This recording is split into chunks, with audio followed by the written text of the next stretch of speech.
Hi guys, good evening and welcome to the webinar. I'm Andy, I'm the clinical lead. Let me just make sure I'm in frame here. Super. Okay, right. In today's session, we're just going to do a quick one. I'm just going to talk about the how to manage Christmas period. So this one is pretty self-explanatory, but there's some good tips in here. I'm going to give you 3 different tips for managing the Christmas period. If you haven't subscribed already, please do. The subscribe button is over here and the bell notification is on the other side if you want to be notified when we go live. Right, with no further ado, first point here, and we'll do a kind of a quick one here. We'll do a 6 or 7 minute kind of a summary. First one is, as we approach the Christmas period, don't buy into the hype. I've done a couple of videos on this on our podcast on this channel, talking about the false kind of hype that's created where there's mince pies in shops and there's roses and celebrations and all that sort of stuff floating around everywhere. Don't feel that you need to eat that stuff because it's just there. There is no rule anywhere that says you must eat roses when you go into a shop because sure, it's Christmas. And that's a real Irishism that I've been hearing now I've been health coaching for too long, over 10 years, 15 years. And I've been hearing that for 15 years. I've been hearing, sure, you know yourself, no, it's Christmas, so the diet won't be great.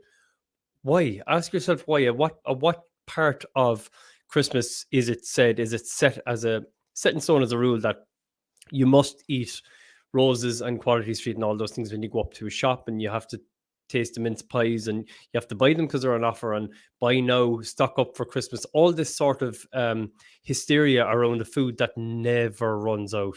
You never see shops saying, actually, we're completely sold out of roses and chocolate and anything that tastes nice, any dessert stuff. It just doesn't happen. So this is a food industry propagated idea that we should go out and stock up now for Christmas and buy your 24 pack of potatoes. And I see people walking out with trolleys, and I'm like, I hope those people are feeling like a shelter because they have like 8 boxes of roses, 6 boxes of Quality Street, 2 big things or 3 or 4 big things of potatoes that have 24 of them in there.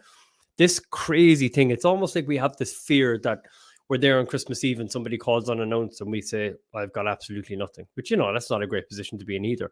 But there is always a shop open. Even on Christmas Day, the likes of local garages and stuff, many of them will still be open.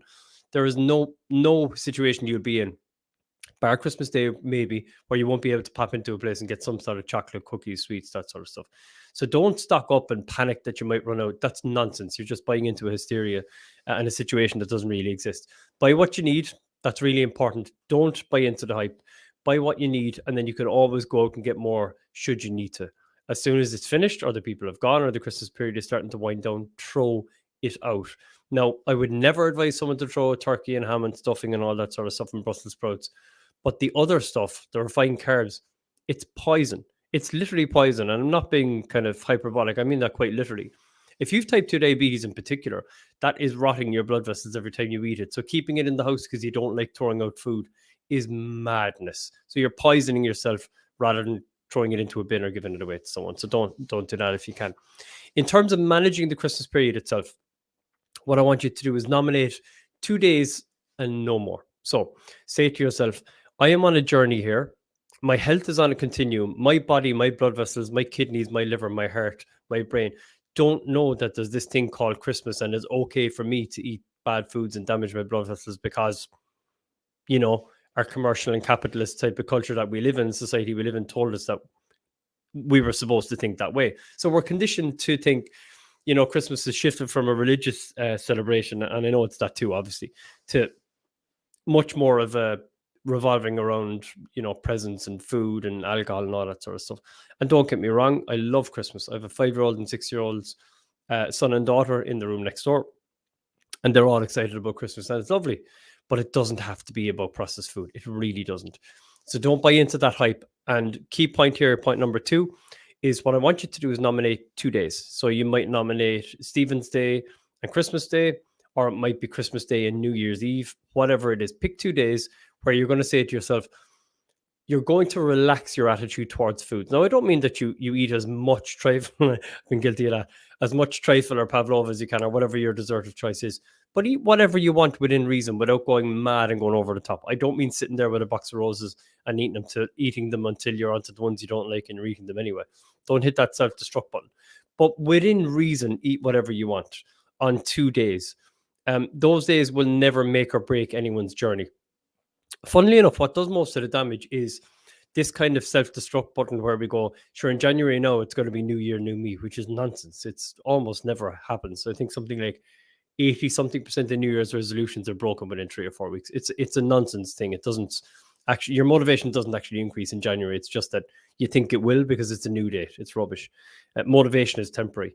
So what I want you to do is I want you to, and it's fleeting as well, I want you to nominate 2 days and get right back on track after each day. So your health exists in a continuum. There is no on or off the program. Your body doesn't know about any sort of a program. You just, if you do damage, do it, get over it. Don't beat yourself up about it. Get right back on track. So, for example, the Christmas dinner, you have the dessert afterwards. You might have a little bit of something in the evening. And then that night or the following morning, consider yourself back on track. Have your bacon and eggs, have your stir fry with your soy sauce and your vegetables and your chicken, have your strawberries and cream, your steak and cauliflower with garlic butter. Like, these are really nice foods, and stay on track and keep yourself on track. A lot of the foods around Christmas time as well that we associate with Christmas. Someone says Christmas foods, what do you say? Will you say turkey, ham, Brussels sprouts with bacon, the olives, cheese boards, wine? They're low carb foods. They're going to be relatively good. In fact, very good for your blood sugars, with the exception of the wine if it was too fruity or sweet. All good foods, the brandy, whiskey, any of those sort of things, all good. So you can still really enjoy yourself, but nominate 2 days. So you don't have to do this. And some people have said to me that, well, I feel like if I nominate 2 days, I won't be able to get back on track and I want to stay totally strict through Christmas. Great, if you can. Now, personally, and this is only speaking from my own personal experience, I'm very strict with my diet. But if I go, and I don't consider myself to be strict because I'm so used to it, but if I go completely strict all the way through Christmas, the way my head works, this is personally, I'll end up saying I didn't really enjoy Christmas. And then for 3 or 4 days in a row, I'll eat crap that I didn't really want to eat just because I felt like I missed out. So for me, this approach has always worked really well. And it's worked for hundreds and hundreds of patients as well. 2 days, then get back on track.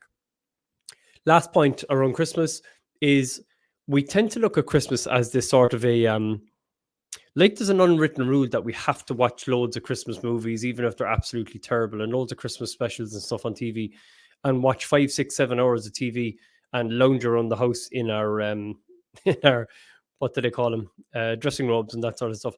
There's no rule that says that you can't go out and exercise for half an hour in the morning. Now, I'm not talking about like a spinning class with a Santa hat on. I'm talking about getting out, going for a walk with your family or loved ones for half an hour, 40 minutes every single day. Why not? Why not set that as a new Christmas tradition, like Chloe talked about in one of our podcasts from the neuroscience point of view? Create your own traditions. So just say I'm going to go out and I'm going to exercise every day that I'm off. Look, if it's lashing raining or something, whatever, don't go out. But try and get out. And if you can do this after you eat the stuff that you would have thought would be bad, the sugary, desserty stuff, it'll offset the blood sugar response and so the weight that you gain from it as well. So that's really good. There was a famous athlete by the name of Daley Thompson who said he trains twice on Christmas Day because he loves the idea that his competitors aren't. So he wants to get a 2 up on them instead of a 1 up. And that's a bit extreme, but there is no rule that says, I have a brother as well who trains for a few hours on Christmas morning. There's no reason why you can't go out and walk and just do a half an hour, 40 minutes, enjoy it. Make it time that you spend with the family and that you enjoy, rather than just kind of lounging around, because we're all guilty of doing that, to be fair, over Christmas. So 3 things to take away from today's session. Number 1, don't buy into the hype. Don't buy into I have to stack the house up with rubbishy foods and eat loads of foods all around me. Somebody said to me before, I said to them, oh, what happened that you ended up eating the mince pie? And she said, I won't say who it was, but she said to me, well, it was Christmas. And I said, go on. And she burst out laughing because she knew what I was saying. The fact that it's Christmas doesn't mean we have to eat all the mince pies that are put in front of us or the roses. You don't. You're on a journey here to put your diabetes in remission. Keep that to the forefront of your mind as you approach the Christmas period. Step number 2 in these 3 key tips: nominate 2 days and no more and get back on track. And step number 3, or tip number 3, is to walk every day to offset the blood sugar response and allow you to get the feeling of being able to enjoy the day ahead without any guilt for the food that you might have eaten on one of your nominated days.